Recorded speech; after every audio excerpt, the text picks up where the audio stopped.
ko, nakaipon ako or kumita ako ng 1,800 pesos. Sabi, uy, grabe, ganito pala yun, ganito pala mamalimos. Masarap ituloy ah. O yan, so hindi yan joke lang. Anyway, pinampili ko kinabukasan, inabangan ko mag-open yung Gaisano sa Cebu. Nag-grocery ako. Ang pinamigay ko nun is nag-iisang kilo ng bigas, isang dilata, isang noodles, isang sok pack na Bear Brand. Kami lang nag-repack lahat, pinamigay namin ng pandemic. Walang sweldo ng time na yun, sobrang hina ng views.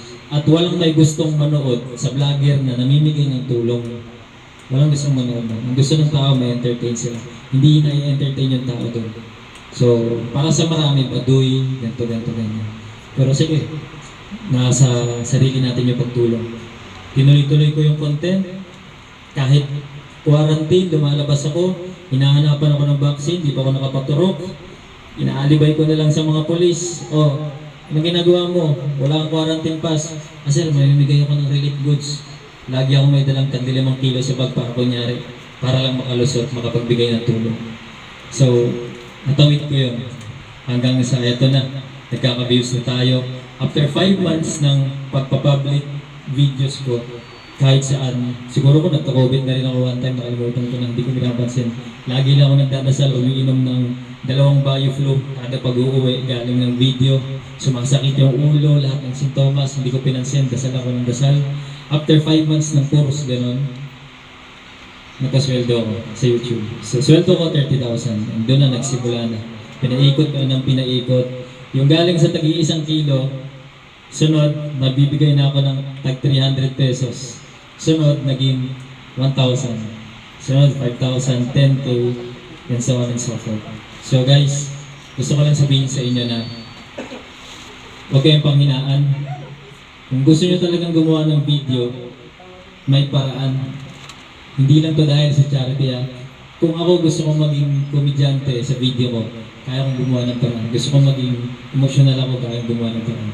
Gusto kong magluto, mag-research lang ako sa YouTube, magluluto ako. So, huwag niyo pansinin kung anong gamit na gadget natin ngayon.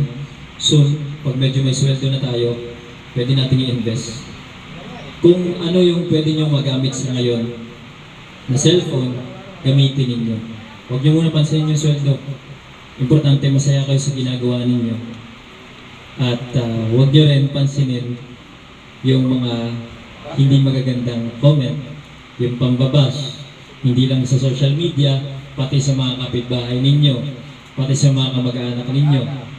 So, nadaanan ko lahat yan. Pero ngayon, ito, sa awa ng Diyos, andito na tayo. Kumbaga, malayo pa talaga.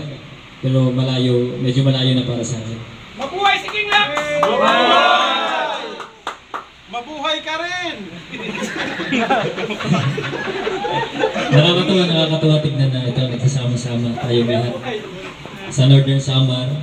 At ako mismo, kung ako yung tatanungin, sa 100%, nandito pa lang ako sa 40% ng kaya kong ibigay. So may 60% pa kung hindi pa na-explore. At habang nabubuhay tayo, gawin natin lahat.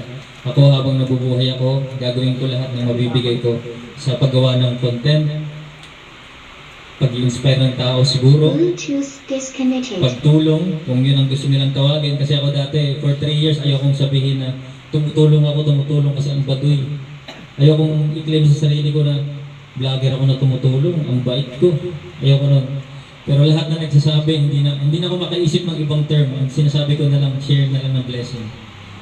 And so, guys, kung gugustuhin natin, may paraan.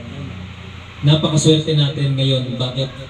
Nandito tayo sa day of age na lahat pwede na maging vlogger. Lahat pwede natin ipakita.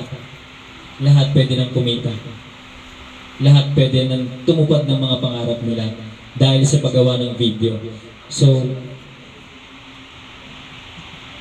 huwag kayo mawala ng pag-asa. Mag-upload lang kayo ng mag-upload kahit isa lang yung manood. For 3 months, lagi ako nag-upload. Pag may 100 views ako noon, year 2019, December or 20, pag may 100 views ako noon, pag mamay-day na ako, yes, Lord, thank you, may 100 views ako. 1,000 views. Yes, may 1,000 views ako. Hindi ko na mapapansin, nagiging 10,000 na. After 1 month, nagiging 100K